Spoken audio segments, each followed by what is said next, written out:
ত্রয়োদশ জাতীয় সংসদ নির্বাচনে আচরণবিধি লঙ্ঘনের দায়ে বিএনপির ফেনী জেলার কমিটিকে জরিমানা করা হয়েছে।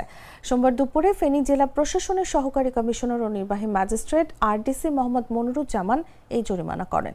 নির্বাহী ম্যাজিস্ট্রেট মনিরুজ্জামান বলেন, ফেনী 1, 2 ও 3 আসনের বিএনপির প্রার্থীরা মনোনয়ন জমাদানকালে একসঙ্গে 5 জনের বেশি লোকজন নিয়ে রিটার্নিং কর্মকর্তার কার্যালয়ে প্রবেশ করায় এই জরিমানা করা হয়েছে। জেলা বিএনপির সদস্য শাহাদাত হোসেন জরিমানার 15,000 টাকা পরিশোধ করেন।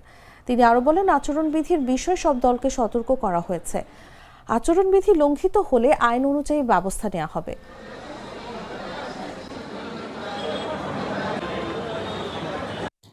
আচরণবিধি আমরা যারা প্রার্থী আছেন এবং রাজনৈতিক দলগুলোকে আমরা অবহিত করেছি এবং আজকে আমাদের এখানে আমাদের পুলিশ ফোর্স মোতায়েন ছিল, আনসার ছিল, আমরা সবাই চেষ্টা করেছি।